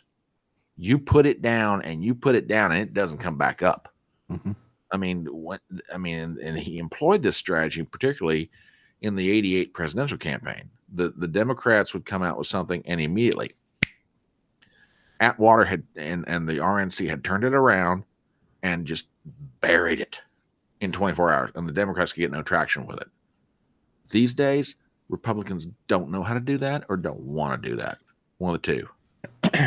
So I want to get into this. I thought about it earlier, but I was like, no, we got enough to talk about. But just briefly, does it not feel like, because Sean has pointed this out, and I want to say Robert has too from the Washcast, but does it not feel like whenever Christians are attacked, Christians always want to play nice and they never push back, they never fight back? When conservatives are pushed at, or pushed back or attacked, they never really push back or attack back. They just play nice and try to do whatever. Or, I hate to say it again, not racist or anything here, but white men are the biggest domestic enemy or threat or whatever. Don Lemon. And we're like, no, because I've got a black friend and it's okay. And we don't fight fire with fire. We don't push back. Like you said, we don't go in and stomp it out. I say I don't know if everyone on here is, a Christian or whatever, but as far as like conservatives or whatever it is, like we're constantly pushed away, and our people, so to speak, don't push back. So I've seen that, and that's what, like Sean, then we're saying, like, what are you gonna do? You don't do anything. You Christians back down all the time. Jason Aldean, who's from my hometown, had that song come out. Try that in a small town. He goes, "What's going to happen in your small town?" I said, probably not what needs to be honest, because his small town isn't that small of a town, and they're Atlanta light. the only blue dot in the middle of the state of Georgia is mine and Jason Aldean's hometown. And you get away with a lot there, trust me. Now in my town, maybe not, but at the same time, it's probably not we're not as big and bad as we say we are or whatever. We probably wouldn't do anything like we would want to. And that's true. If you brought that violence here, I mean, we would protect. We wouldn't really probably repel as much. But yeah, I mean, you guys see that, right? Y'all agree that that's kind of the way we are? I remember we're always on the when defense. Andrew Tate was really coming up, and all of a sudden he converted to Islam. I don't know if he still is a Muslim, but what was interesting was because he was famous all of a sudden because he did one Instagram reel where he actually had a cogent thought, and then he converts to Islam and he goes on an Islamic podcast and just bashes Christianity. What did the Christians do? We were quiet about it. I mean, a few spoke out, I'm sure maybe people on this live stream did, and forgive me if that's not the case, or if that's the case, but it was very angering to see the silence from especially Christian influencers when he did that, just because he was famous in that moment. And it was kind of like, this is a guy Christians should be speaking out against every time he opens his mouth, because he's just a vile pig, and by his own admission, right? So it's kind of like we should be quick to say, no, what you said was incorrect. What you said was wrong about Christianity. And he did have a valid criticism that Christians don't talk enough, but that was the time to say, you're wrong, Cobra Tate. We do speak up, and we're going to speak out against you. And I think that was a really missed opportunity. That's just one example. I'm Pentecostal. Pentecostalism gets attacked all the time, believe me. And we see, on a daily basis. And I used to fall back, exactly what you're saying, Chris, into that. You know what? I'm just going to let it be, because, Pentecostalism has been around, since Acts. So we're just going to sit back and relax. And, I've kind of gotten to the point now where, like, when someone comes after me because I'm Pentecostal, I fight back more. And I'm encouraging my Catholic brothers, my mainland Protestant brothers and sisters, my Catholic sisters, to do that as well. I'm saying we should all do it. We should all fight back, and we should take a stand for Christianity. Yep. Agreed. Whenever I make a comment or on something with my opinion when it comes to, like, abortions and stuff like that, they always come back and be like, oh, you must be Christian. And then I sit there and say, well, I'm Catholic, so pretty much, yeah. And then you start to fight back and they go, well, that's not very Christian of you, is it? And I'm like, every time. Is this a double-edged sword here? Like, what are you doing? Like, seriously? So, like, just because I'm Christian or Catholic, I can't voice my opinions? No. I mean, here's the way I mean, just for what it's worth. So let me ask. So you, my friend, the atheist. Let me ask you a question. If I walked into your house right now, stole all your money, and raped your significant other, and murdered your children, would you do something about it? Well, of course I would. All right. So if you walked into my house and you did the same thing to me, would you expect me to do nothing and say, oh, well, I'm a Christian, therefore I'm not allowed to defend myself?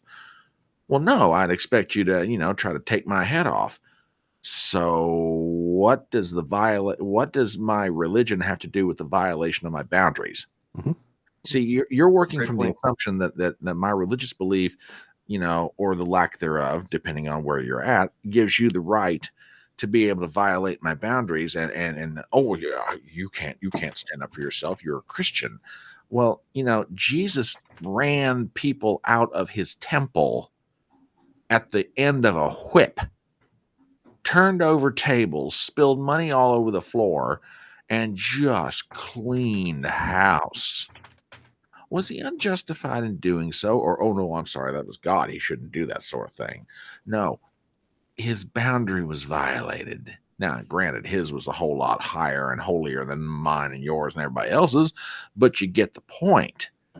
I mean, the practice of one's religion should not somehow, prevent someone from being able to defend their boundaries if they feel like they're being violated. Doesn't matter if it's a debate, doesn't matter if it's, your person or your property or anything else. So, I mean, that whole argument is like, oh, well, you're a Christian. It's a specious argument from my perspective. I like that thought. I never thought of it from that turn. Thank you. Yeah, that's well said. And the chat seemed to like it too. Several people were like 100%, and digging it. So absolutely. So, all right. So again, I wasn't going to dive into that one, but we kind of touched on it. So, why not? So wrapping up kind of what we're talking about here. Do it again. Tire window. What did I do last time? Girl. I stopped. Okay. Yeah. I want to share audio. So let me do it this way. Again, remember, this was earlier in the day. Like she was building up to something. I can't stand this woman, by the way, even before she ran. There were two women, and a buddy of mine was like, I love watching your show. And when two specific women come up on the screen, you go, I can't stand that woman. And that is Kamala Harris and Nancy Pelosi. I don't know if anybody can relate. But this is what she had to say. Like she was, holier than thou, so to speak. The peaceful transfer of power is one of the most fundamental principles of American democracy. As much as any other principle, it is what distinguishes our system of government from monarchy or tyranny. Today at the United States Capitol, I will perform my constitutional duty as Vice President of the United States to certify the results of the 2024 election. This duty is a sacred obligation, one I will uphold, guided by love of country, loyalty to our Constitution, and my unwavering faith in the American people. As we have seen, our democracy can be fragile, and it is up to then each one of us to stand up for our most cherished principles and to make sure that in America, our government always remains of the people, by the people, and for the people. May God bless you, and may God bless the United States of America. You'll watch her hands. Her hands were very telling. Yep. Mm-hmm. Very, very telling. There she did like a little Masonic temple there for a second. Well, can I make a couple of points about her performance today as the president of the Senate presiding over joint session? Go for it. It's kind of funny listening to her say, "Today I will perform my sacred constitutional duty." Hey, I got bad news for you, lady. That's all you get to do today. And the reason now, unless y'all think I'm just being a smart ass. No. May I respectfully remind you Democrats out there who are watching this live stream, and y'all know you do, you just don't want to admit it. The Electoral Count Act of 2022, remember, you guys changed the laws related to what the presiding officer could do and could not do, and you also raised the threshold for being able to object to an elector. So you saw today all those Democrats, the various the two senators and the two members of the House were saying, we have received the certification of this state and finding everything in good order. X number of electoral votes go to this person and X number go for vice president. Nobody, everybody was worried looking at Jamie Raskin from Maryland wondering, is he going to try something? Nope, not a word. And old Kamala had to sit there and eat the whole daggone thing because by law, ain't nothing she can do anymore. That was part of what the irony. I was like, I am performing my constitutional duty. Like, yeah. And in other news, water is wet. That's all you get to do, baby. So, Is water wet or does it make things wet? I say water is wet. So that's just me. I will stand on that. I will die on that hill. It just cracks me up. Democracy is so fragile. Yeah, especially after you guys tried to destroy it for the past 4 or 5 years. Yeah, but don't we live in a republic? Yes. Where democracy is not in the Constitution, nor is it in the Declaration of Independence. Nope. It's an interesting point there, isn't it? Yep. But the Democratic Party that relies heavily on democracy didn't have her in any of the primaries, didn't have a primary. She got no, I mean, like, Nothing. y'all are the least Democratic party of all the Democratic parties, even the Green and the Liberty, everything. And y'all are the ones flouting around the democracy. Now, it took 14 million votes that were for Joe Biden, basically wadded them up and threw them in the trash cans. Like, okay, here's your nominee, and here's who you're going to vote for. You know.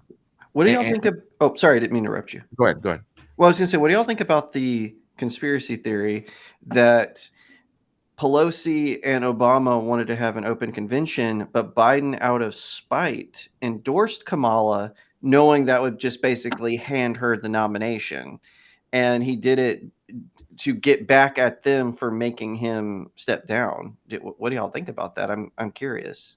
She did wear red to vote. I will argue that it's more than a conspiracy theory. There's two sets of reporting on this. One of them is by legendary investigative journalist Seymour Hersh, and the other one was by a reporter at the New York Post. I believe her name was Isabella Sanford.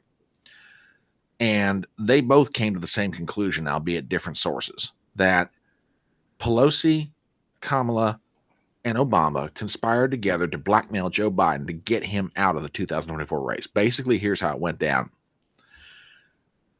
Kamala used Obama to deliver a message to Biden, and that is, either you get out of this race, or I'm going to have the cabinet invoke the 25th Amendment. We will have you removed from office.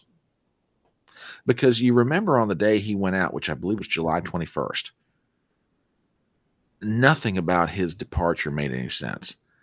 The letter wasn't even on White House stationery. Signature didn't even look like it matched, which let's just lay that aside from it. But it was weird the way it went down. But then a half an hour later, he immediately came out and endorsed Kamala. And basically, he froze the field. The plan was just what you described. Obama wanted a truncated primary, or at minimum, an open convention where they could work a nominee up. Joe instantly cut it off, realizing, fine, you're going to run me out? Here's my ultimate form of, let me show you what the Delaware finger of friendship looks like. And that's exactly what he did to him. You know, and that, I mean, you know, don't get me wrong. Joe Biden is in cognitive decline in various levels, but when he has moments of lucidity, he is a ruthless SOB. And in that moment, that's exactly what he was, a ruthless SOB. It's like, okay, fine. You want me out? I'll give you more than you bargained for. You get her, which the irony of it is, she was always his insurance policy. She was always there to make sure the Democrat Party, which he knew mostly didn't like him because they're mostly Obamaites, she was there to make sure you take me out, you get her. Well, he cashed in his insurance policy big time with what he did. So, you know, I don't think it's a conspiracy. I think it's exactly what he did. Do you think it was just Joe, or do you think Jill was behind it too? She was more spiteful. Women are terrible. She was the mastermind. Are you kidding me? I think you saw how she ignored Kamala and Doug at the, what was it, the G20? She walked right up to Trump and shook his hand, was all smiles. She walked right by Kamala and Doug. This is why I will stick by my opinion that women cannot and should not be president. I think that you said it, not us. I think the endorsement of Kamala was all Joe's doing. Okay. I think Jill backed his play because, I mean, there's a bunch of people have reported this over the years. Joe and Jill realized very early on that Kamala, and this is just after they got in the White House, they assumed that she would take the same role that Joe did to Obama, and that is be supportive, be a loyal team player, you know, back the president's play, etc. It was only after they got in that they realized she was a backstabbing, ruthless career jumper. And the animosity between Kamala and Joe built up with the passing of time. So I think the endorsement of Kamala was all Joe. I think Jill backed his play because she didn't like him. Or I should say she didn't like her. Yeah. Yeah.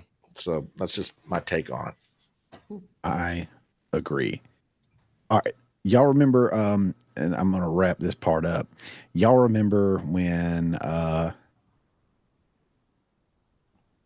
it wasn't too long ago and she was comparing January 6th to everything else? Everybody remember that? Because Pepperidge Farm remembers. And, and this is what she said. Not only a place on our calendars, but a place in our collective memory. December 7th, 1941. September 11th, 2001. And January 6th, 2021. Not only. And then, God, I hate that I had to do it like this. All right, let me show you the next one. And then this was today. I got Doug in my head now. I love Doug. And this was today. Charlie Kirk says, my goodness, after a ridiculous moment of silence while standing next to Chuck Schumer inside the Capitol, Hakeem Jeffries, I can't stand that guy either, invokes Pearl Harbor, describing J6 as a day that will live in infamy. Unbelievable, disgusting, shame on him. Here's what he said. Infamy. January 6th, 2021 is a day that will forever live in infamy. Uh-oh, retard alert. Retard alert, class.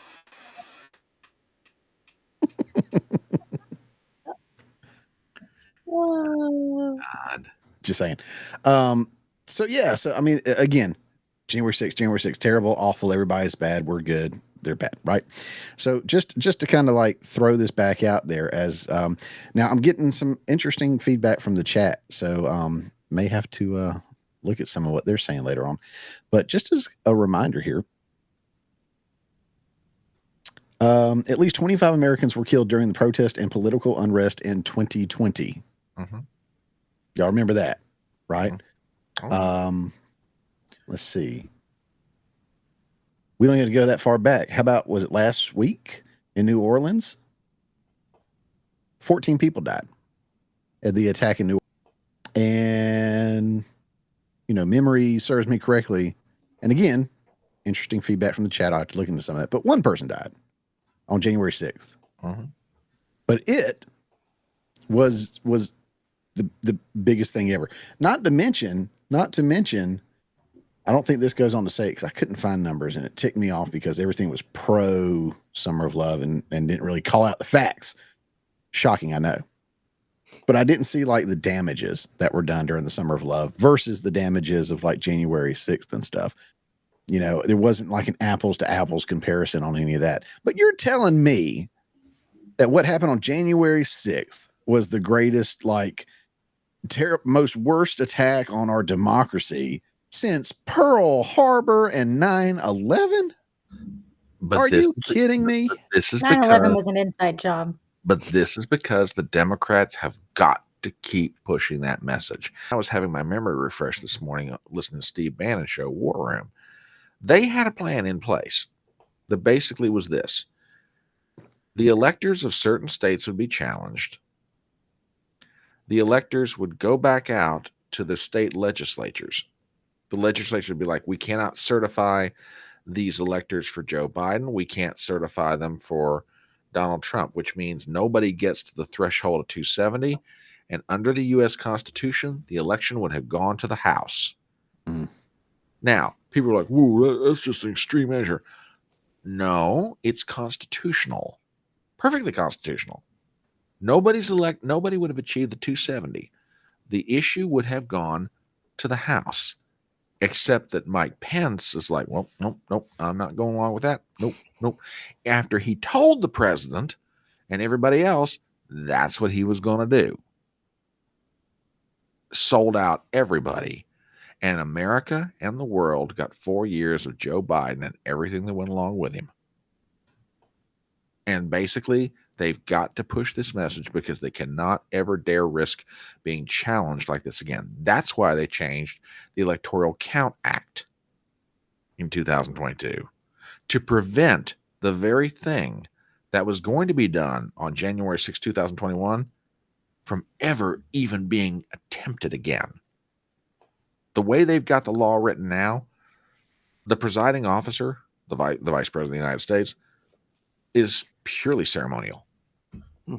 The challenge to the electors, the threshold is now even higher.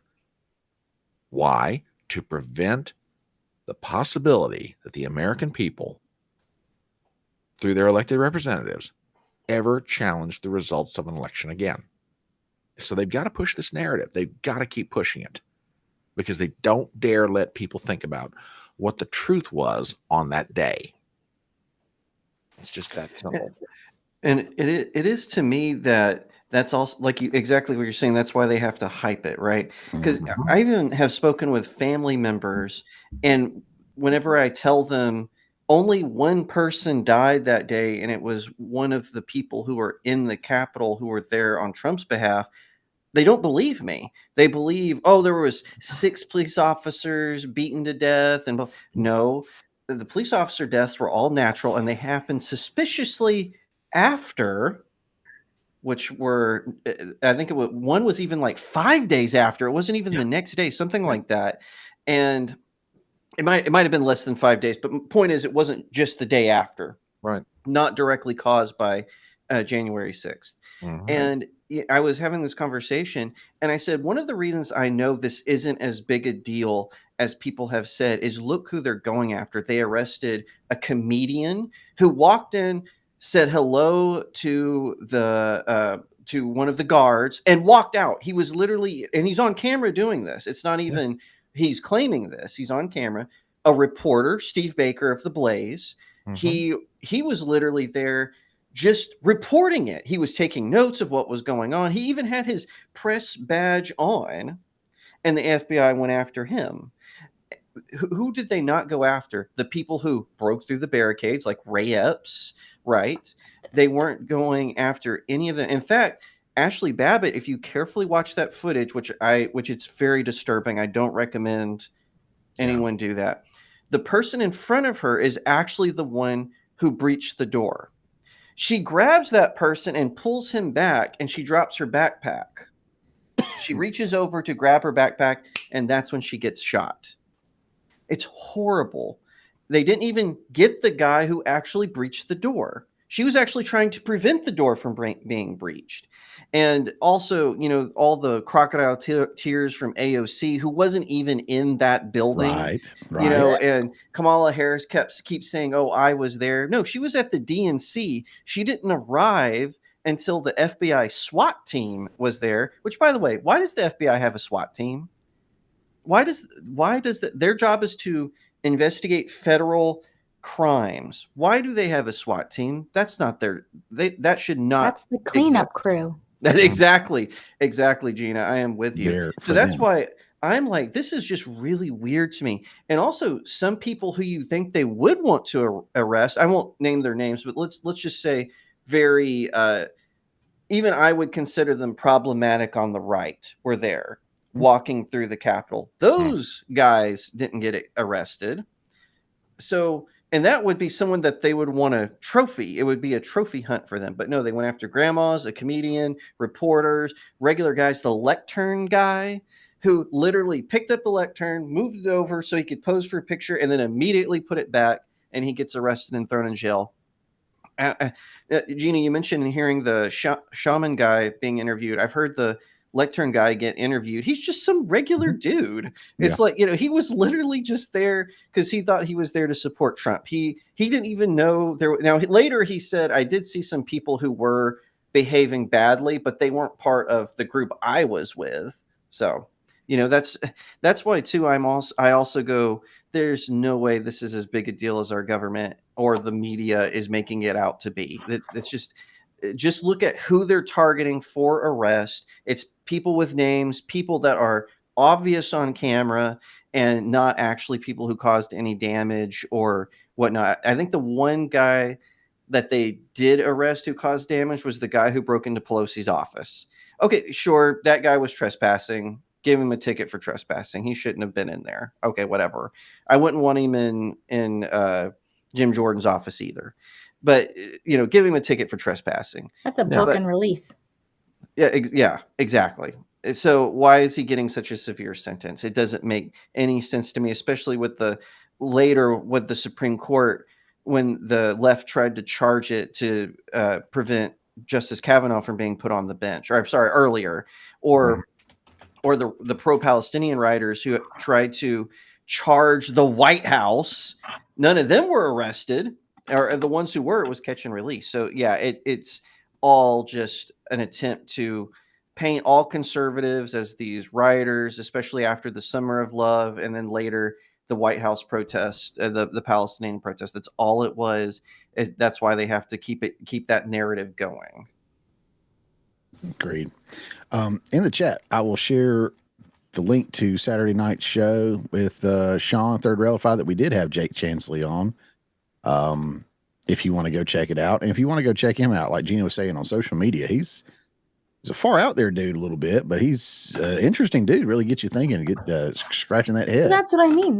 There's not a harmful bone in that guy's body. Sure didn't seem like it. He's the guy at the house, who's high on acid or DMT or mushrooms, eating pizza and watching conspiracy theories. Like, he's not out there BLM movements, breaking doors down and looting. He's just your normal chill guy that just sits on his couch, reads a lot, looks into things, doesn't just look at something and say, okay, and goes through. He onions layers by layers. Is this true? Is this true? Like, he ain't got time for that stuff. Yeah. And like Sean's saying, he's going to come back on the channel. It seems like he had a really good time. The chat loved him and everything. So we'll have him back on again. We didn't talk as much about January 6th, kind of let him run wild on everything he wanted to talk about, but we'll circle back around to some of that stuff. I know Lou loves it when I say circle back. But yeah, we'll hit this last thing and start saying our goodbyes here in a minute. But just an update for a wonderful, amazing, awesome friend here. Let's see where we going. Let's go. You do it this way. This might be easier. Boom. Audio. Share. All right. So just an update. 985 is where we're sitting, guys. 985. It's like a telethon. 985. I just shared the link in the chat. So if you're just joining the Front Porch Conservative, talking on the front porch over on YouTube, if you have a YouTube account, go give him a sub. He is only 15 subs away. We made some ground tonight, I think. Oh, yeah, absolutely. 15 subs away from hitting 1,000. So let's get his year started off right if you hadn't already. Again, link is in the show notes below, but I also just threw it in the chat down there. But 15 subs, guys. Let's make his day and let's help him out. Not to take anything away from these other guys. Jacob over there, he's monetized and killing it. Definitely go follow him. Gina's, keep encouraging her on social media to get her channel started. That's and right. then, I mean, golly, this guy just has such awesome people on there. Like, where's it at? If it'll load for me. Like, let's see, Robert Herr. I know that guy, right? And then, where's that? Election night was really cool. You had some real people on there. And then Third Relify. I know that guy. Look at that little guy. Look at his hair. He's so cute. And then the Morning Mayhem. Look at there. Am I wearing the same thing? No. Okay, cool. Pretty close. Pretty close. I have I'm fat, so I have 4 things that fit. Oh, and stop it. And what doesn't works good on the stream because you can't see the belly. So it's all good. Because the belly is like jelly. So 985. Let's see if it changes. Just out of curiosity. 987. Yes. Woo! Look, a lot of you guys that are in here, in the chat, not everybody, obviously, but a lot of you guys run with Mr. Handy with Handy News. And I've said this a long time. You guys are an amazing chat. Well informed, well educated, highly engaged. You guys are awesome. Thank you for supporting, because Brian's chat is also the same way. Very engaged, very informed, often jumps the gun, kind of like what we do in Handy's chat, because we're engaged. We know what's going on. So guys, thank you for that. I see that big smile on my buddy's face over there. It makes me happy. Thank you. I genuinely do appreciate all this. I really do. All right. So last thing we're going to talk about, and we'll just briefly touch on it because I'm sure we'll all talk about it later, especially Thursday when you have on Sean of Third Relify. So from Benny Johnson and everybody else, breaking: Justin Trudeau has officially resigned as Prime Minister of Canada. Let's listen to this and see if he actually resigns. So last night over dinner, I told my kids about the decision that I'm sharing with you today. I intend to resign as party leader, as Prime Minister, after the party selects its next leader through a robust, nationwide, competitive process. Last night, I asked the President of the Liberal Party to begin that process. This country deserves a real choice in the next election, and it has become clear to me that if I'm having to fight internal battles, I cannot be the best option in that election. So last night over dinner. What? I intend to resign is what he said, right? Yeah. Is it a done deal? Do y'all think he is for sure resigning and this is going to be a smooth process and he's out of there soon? The way I understand this, and I know Sean's in chat and he can speak to this far better than I can.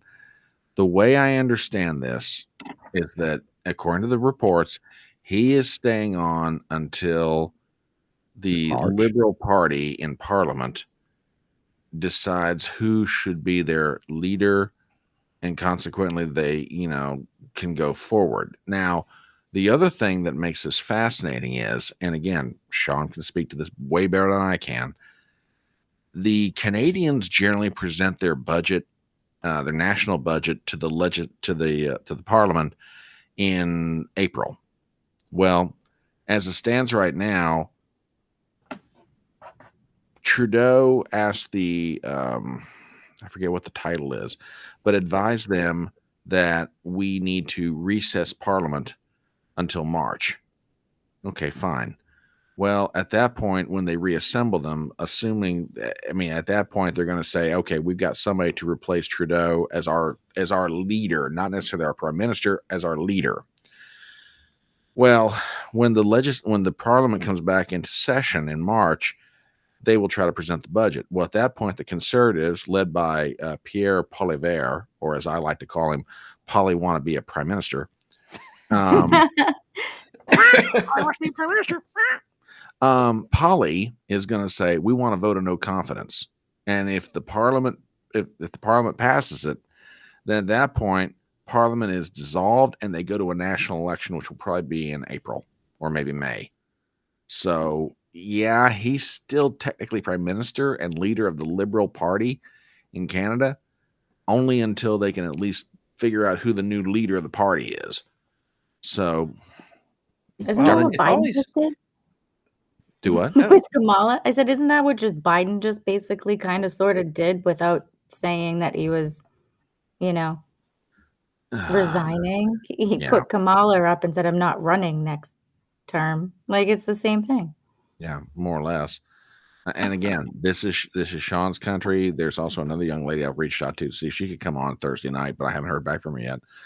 But yeah, that's my understanding of how this is going. Strictly speaking, he's still prime minister, only until they can figure out who the leader of the Liberal Party of Canada is going to be, which will probably be by March when the Parliament comes back in. That's my understanding of it. Yeah, I don't think it's as clean cut as everybody's presenting it. Oh, he's resigning. Oh, it's over. It's done. Well, he will not stand for re-election as the Prime Minister of Canada. That's for sure. I mean, no matter what happens. Yeah, I was going to say, because I remember when Gordon Brown chased out Tony Blair, I mean, it was over. It was done. like, and then of course Brown costed them the next five elections. But yeah, it is weird in Canada because they're supposed to be based on the British parliamentary system, right? But it's really weird how Canada does it versus the English, though. It's very weird. It does seem like there's a lot more bureaucracy to it, because in England, I know there's a lot of pomp and circumstance that sort of goes through with it, and they also have the House of Lords in England. So, but it seems like in Canada, correct me if I'm wrong, do they have a House of Lords? I thought they just had one house. Am I wrong about that? I don't know. I'm not familiar, but it just seems like from what I've heard, they just have a lot more bureaucracy versus the pomp and circumstance. These are great questions, Jake. I don't really know the answers myself because. Listen, I'm going to be honest with you. I'm kind of retarded. So it's literally the same. Maybe they do have two houses then. Okay. I'll take the word for it, because you don't ever hear about the Canadian House of Lords. It's always. And can I also say something else? I am so glad Justin is on his way out. I mean, I can't stand to listen to that man speak. That man has had so much soy put down his throat. He has no testosterone flowing through his body. It is a miracle he has children. My question is, are they adopted? Because there ain't no way in the world that man biologically could procreate children. It's just not in him. I'm sorry. I'm just going to leave it that right there. Just no. Soy boy is not a natural parent. It's just not happening. I'm just so surprised, because it looked like he was going to have to resign when he embarrassed Canada when he was in India. Do you remember that? He was traipsing around in like their traditional outfit, and then he got drunk at like a state dinner and was dancing like a lunatic, and like all the other participants are laughing at him and whatnot. To me, that is when he should have resigned, because I mean that was a national embarrassment, and it just bogged, because they had a snap election right after that, I think, but he survived it. Because I remember back then I was telling people this is it for him. I mean that video is embarrassing, and I was wrong, because I can't even see a president surviving that. And we've because it's on video. We've had presidents be accused and admitted to some of the horrible things, but they've never been on camera doing it. And here's Justin Trudeau getting drunk, dressed like a fool, and dancing like a fool for the entire world to laugh at. That's, to me, I can't remember what year that was. I think that was still when Obama was president. But I remember I was saying that this is it for him, but he survived it. I don't know how, but I would have, if I had been his, I don't know what they call the person below prime minister, I would have been like, get out. Give me, here's a piece of paper and get out. You know what to do. Absolutely. So, come on, you can do it. So Brian, based off of what you said, this may be an accurate clip for Trudeau.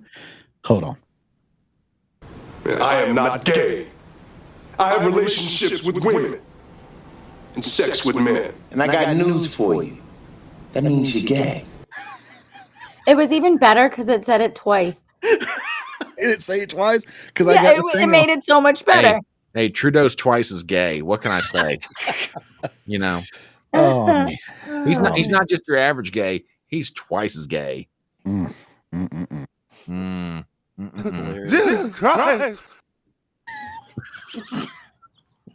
I don't know what he does in the privacy of his own home.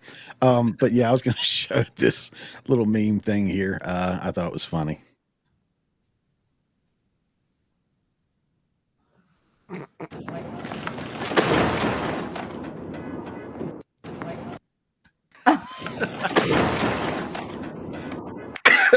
Bravo.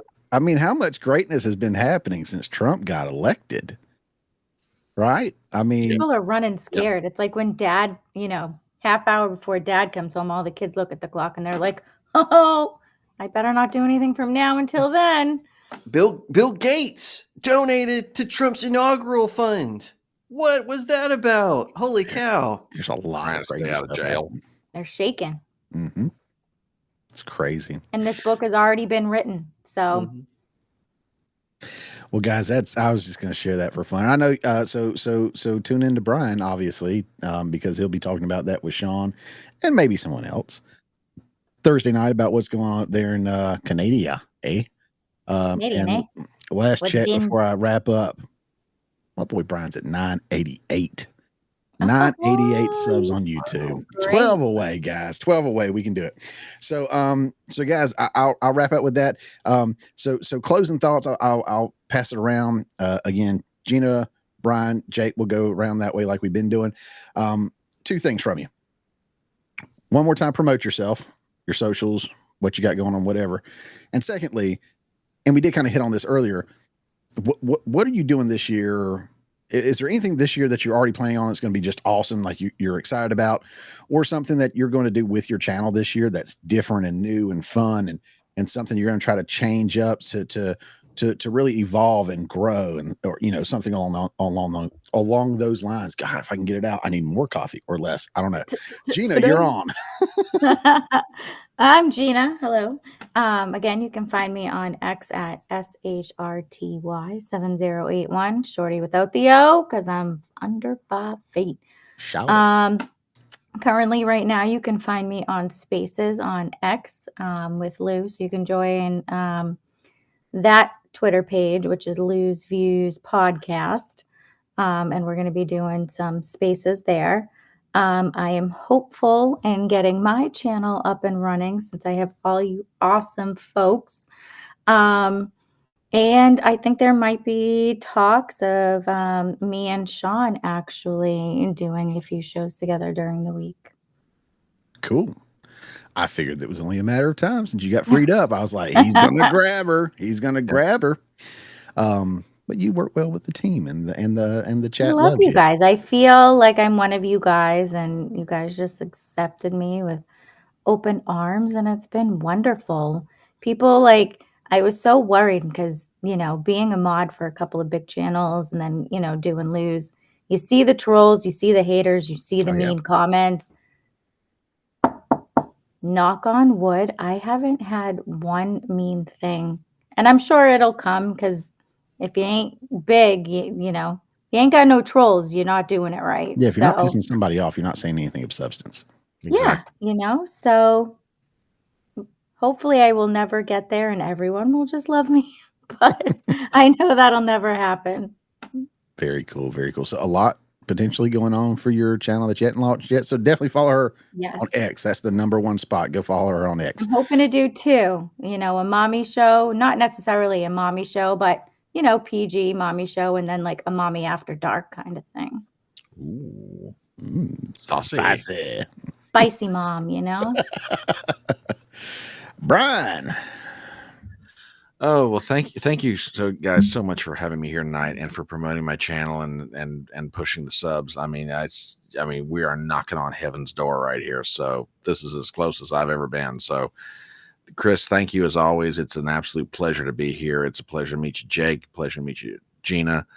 As far as my channel, you can find me on Twitter at the Front Porch C1. I am posting stuff there, reposting stuff there, dropping in the occasional comment when I think it's warranted. You can find me on Rumble at the Front Porch Conservative. You can find me on YouTube at Talking on the Front Porch, which now that Chris reminded me, I really need to change that to Chatting on the Porch. That'd make a whole lot more sense. But anyway, as far as this year, my goals are to, #1, crack 1,000, which I think is about to happen. And I'd love by the end of the year to get above 1,500 and just slowly build it. I mean, the other thing is, and Chris heard me mention this the other day, I now have a sound droppy thingy. Sound droppy thingy? A sound droppy thingy. This is the sound droppy thingy. Yeah, it's like a Stream Deck. Yeah, Stream Deck. Ask me how to use it. I have no idea yet. Does it do sound effects? As soon as I can figure out some to download and you can figure it out. Yeah, this thing's great. Yeah. Yeah. one of those babies and do some, because I mean, one of my goals is to always try to be improving the quality of the videos, the live streams, the everything else, which, you know, I have a slightly neurotic personality anyway. But you know, when it comes to this kind of stuff, it needs to be crisp and clean and on and spot on, and just as clean as it can be, because you're competing against a million other people on social media. How do you get their attention? Well, you got to have good stuff. Part of it is good stuff. So, you know, I jokingly tell people about my surplus Ukrainian equipment that's powering my effort here. I'm just waiting for a glowing hand to come up through your window. Look, man, just because I live in Methville does not mean that, you know, people are gonna be like, you know, just saying. Methville? Yeah, it's one of the names I give it. Anyway, glad to have been here tonight. This has been a load of fun, and you know, look forward to doing some more of these somewhere down the line. So thank you for having me. Absolute pleasure. As Wednesday night, I will be on Tracy Barkley's channel, Gen X Marks the Spot. We're doing the Wednesday night newsroom. Sean's coming on my channel Thursday night at 10 p.m. Eastern. Saturday morning, 10:30 a.m. I'll be doing Front Porch Brunch. And in between, there'll be videos and other little stuff. I'm also going to do a special live stream coverage of the inauguration on January 20th. Cool. So, you know, I might be reaching out to some friends and seeing who wants to come hang out for that thing if they're available. So, I like that Southern preacher said, I saw that hand. Bless your heart. I saw that hand out there. Praise God. Anyway, pleasure. And Chris understands exactly what that reference was. You know exactly what I'm talking about. But yeah, it's an absolute pleasure to be here. Thank you for letting me be on tonight, and look forward to talking to all you guys again. Thank you. Jake. Well, Chris, thanks again for having me on. Gina, Lou, it was a pleasure to meet you. I'm very excited to be on this live stream. It was a lot of fun.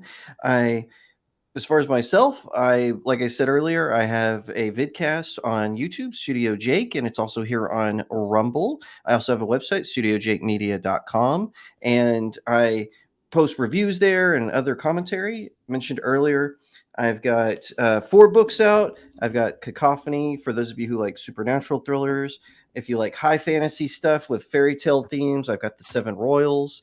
The 3rd book in this series is coming out this year, and it's going to be an epic conclusion to my fairy tale Dark Army series. I'm very excited about it. Last but not least, my life affirming book, Blessed Child. I really hope everyone picks one or all of them up. They're all available on Amazon, so definitely check that out. Leave me a 5-star review. As far as new things I'm doing, I'm going to relaunch my channel, Studio Jake After Dark, which deals with conspiracy theories, true crime, missing persons. I had launched it last year, but I kind of had a life event that interrupted the production. But I've decided, instead of trying to do a weekly video like I was doing before, I'm actually going to just maybe do it once a month, and that way I can do a longer video that's higher quality and explores the particular incident or crime or whatever it is more accurately and with a lot more information for my viewers. So I'm very excited about that. My dad in particular told me he was very excited about that. He was like, when I told him I was launching it last year, he was very excited and very disappointed when I put it on hiatus. So when I told him I was relaunching it, he was like, yes, bring that one back. So I'm very stoked about that. As far as the main channel, I did a video about marketing because that's what I do professionally, and I got a lot of good feedback from that. And so I did a poll and I said, would you like me to do more videos talking about marketing? And a lot of people responded positively. I did a video about Jaguar's very disastrous commercial, and I broke that down, explained why that marketing failed, and that was very well received. I got great feedback from that video. So I am going to do more videos, not just focusing on the news of the day with pop culture, but maybe why a particular film or TV show was marketed poorly, and that's why it didn't make it. So that might sound boring to some people, but believe you me, a lot of TV shows, a lot of films fail because of the marketing. Juror number 2, Clint Eastwood's latest and probably last film, it didn't do that well despite being a fantastic film, but it was because Warner Brothers did not market it well. So that was one instance where the marketing failed the movie. Maybe I'll do a breakdown of that one. But anyway, I'm really looking forward to doing more stuff like that on my website, studiojakemedia.com. I've got a lot of feedback saying they want more analysis from me, not just reviews. So I'm going to be doing more of those. I kind of tested the waters at the end of the year last year. So I'm going to be doing more stuff like that as well. I just did one today called that was actually an updated version of a previous article that I wrote, but it's called How SJWs Are Transforming Iconic Franchises. I highly recommend everyone head on over and check that. I talk about all kinds of stuff that has come out recently. So yeah, that's what is happening over at Studio Jake. Follow me on Twitter at Real Jacob Berry, and on Pickaxe, like I said, this new social media that I'm really having a great time on. It's also at Real Jacob Berry. Very cool.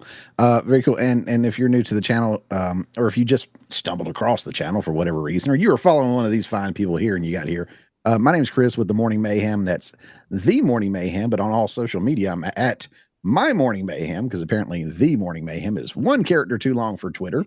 So so at My Morning Mayhem, that's on X or Twitter, whatever you want to call it. Sometimes it acts like old Twitter.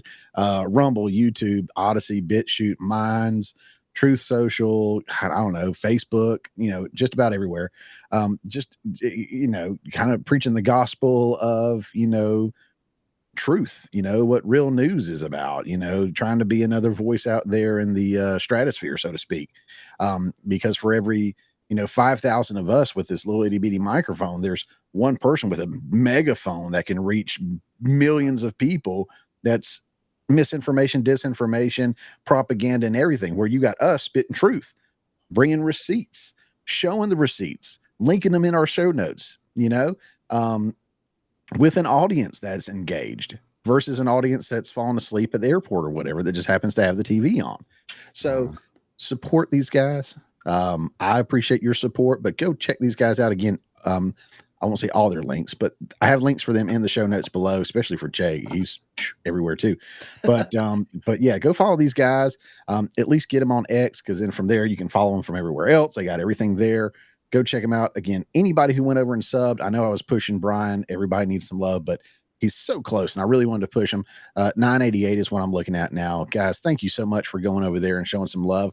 A lot of you guys got behind me on Rumble from the Lou's Views crew. Lou, Gina, all you guys over there came over. Handy made a big push. All you guys came over and showed me love on Rumble and got me over, 100 followers or whatever it was not too long ago. And you're up to almost 200. Yeah, almost 200 now. So, a lot of it's you guys. So we help each other out. And I think that's another one of the most beautiful things about what we do. We're there for each other. We're not there for our own glory. We're there for the greater good. The greater good. But yeah, that's pretty much it. So all you guys, if you'll stick around after the show, we'll say proper goodbyes and all that good fun stuff. Anybody who's tuning in, thank you so much for tuning in. If you have a channel or something you want to promote, you can go ahead and drop it in the chat before we get out of here. Speaking of getting out of here, if you are on Rumble, I'm going to raid over into Darth Jason. They're doing Dark Side Radio and having some fun over there, probably taking some good requests. I dropped in a minute ago just to see how much fun they were having. So we're going to raid over to Darth Jason's channel and hang out with those guys over there. If you are still tuned in, don't have anywhere to go check them out. But from all of us here, thank you guys for tuning in. And I am starting the raid now. Now, of course, you got to do it twice, like Handy says. It's the first time I've had to do it twice. Let's try it again. Boom. Boom. There it goes. All right, guys. For if you're on Rumble, we'll see you next time. Everybody else, we're about to dip on out. So y'all have a good one. If I can find my outro somewhere. Good Lord, where's my outro? Come on, Rumble Studio. You can do it. You can do it. I have total faith. Who can do it?